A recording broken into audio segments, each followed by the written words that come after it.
This animation will explain the basic principle of AR-15 style rifles, such as the M16.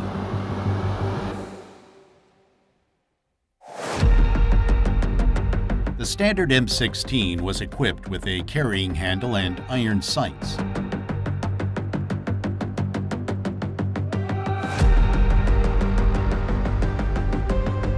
The rear and the front sight could be adjusted with a cartridge to zero the rifle.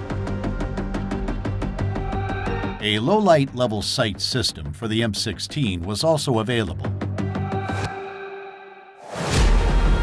It featured a rear sight with a larger aperture of 7mm and a front sight with radioactive tritium for visible light at night. Newer versions have been equipped with a low-light level system and an elevation knob for better targeting.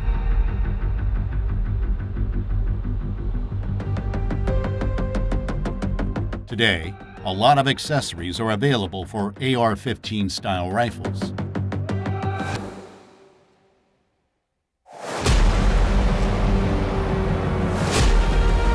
Fluted barrels save weight and dissipate heat easily.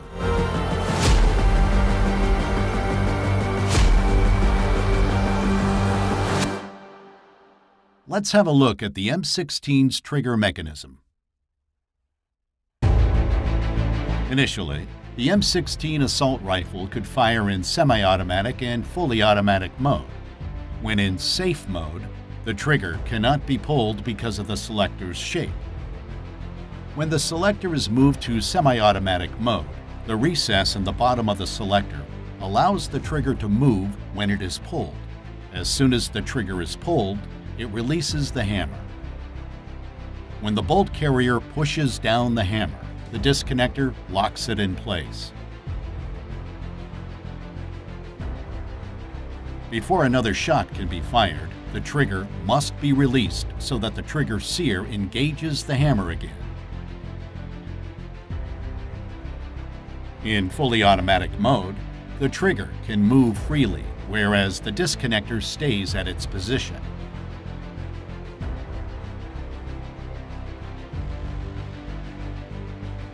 The selector has a recess for the auto sear.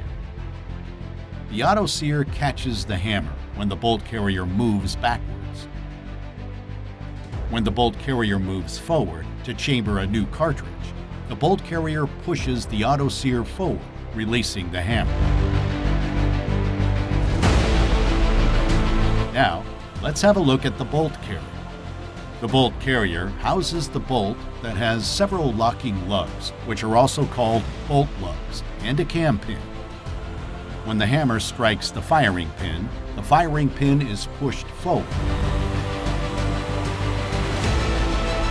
The firing pin hits the bottom of the cartridge, which consists of the case, the propellant, the bullet, and the primer. The case of the cartridge is filled with the propellant. At the bottom of the case is the primer. The primer holds the priming mixture. When the rifle's firing pin strikes the primer cap, the priming mixture explodes, resulting in the ignition of the propellant.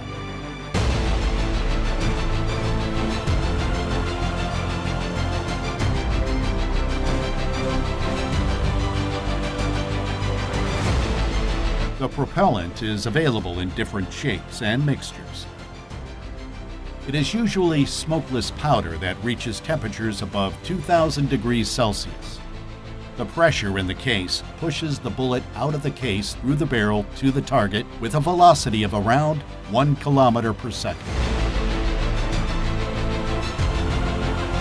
The gas block and the gas tube connect the barrel with the bolt carrier.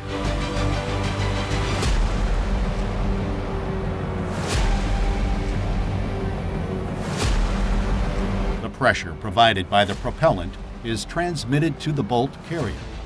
Consequently, it is pushed back. The bolt is unlocked and moved backwards by the bolt carrier by means of the cam pin. The extractor removes the spent case from the chamber, while the spring-loaded ejector ejects it.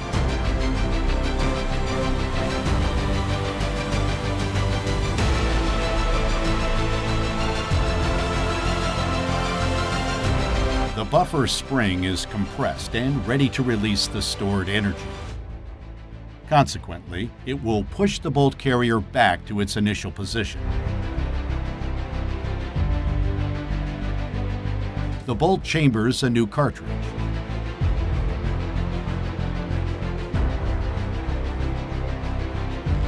When the cartridge is fully seated in the chamber, the bolt is locked through the rotation. Let's see it again from another perspective. The bolt pushes the cartridge into the chamber. When the bolt cannot move any further, the bolt carrier rotates the bolt through the cam pin. That way, the firearm can withstand the high pressure created by the propellant when the gun is fired.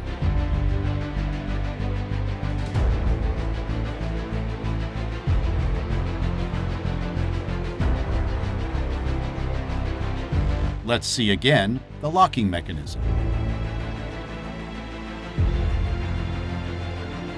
In fully automatic mode, the rifle would release the hammer and fire. Because many soldiers would fire in fully automatic mode and waste ammunition, the burst mode was introduced.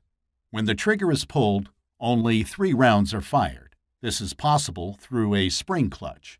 The diameter of the spring clutch gets smaller or larger according to the direction of the force.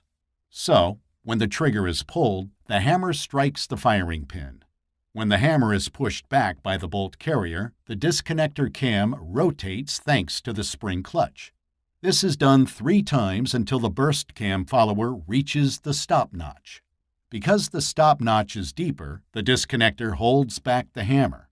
So, the trigger must be released to fire again. Let's see it again from the side view.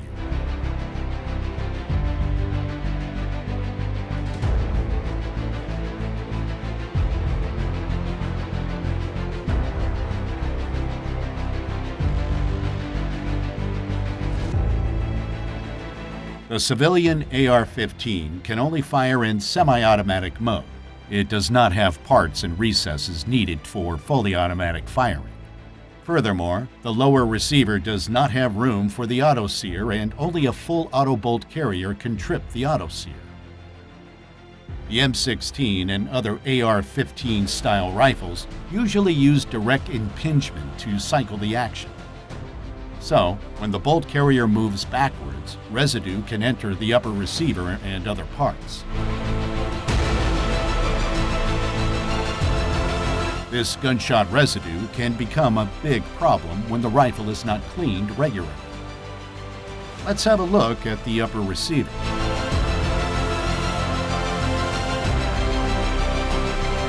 When the rifle is not cleaned regularly, deposits can be found on the walls of the firearm's upper receiver over time. This can lead to increased friction between the upper receiver and the bolt carrier, so that the bolt carrier gets stuck and a new cartridge cannot be chambered.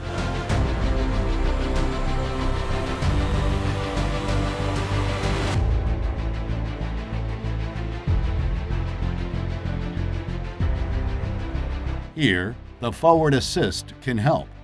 Pushing the forward assist plunger will move the bolt carrier forward, thanks to the notches. This can be done until the bolt is locked and the rifle is ready to fire. Flash hiders are common on military rifles. Flash suppressors hide the flash so that the soldier is not blinded in low-light shooting conditions. They do this by dispersing the burning gases so that they cool much faster. When the magazine is empty, the spring-loaded magazine follower, which pushes the cartridges to the top of the magazine, pushes up the bolt catch. By this, the bolt catch locks the bolt. The operator can change the magazine by pressing the magazine catch.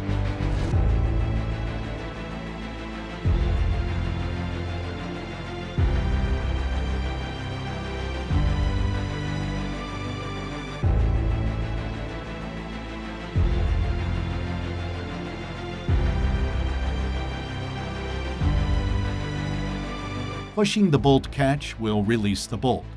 The firearm is ready to fire. Manually charging the gun is also possible. The charging handle allows the operator to move the bolt carrier to the rear. Releasing it will chamber a new cartridge.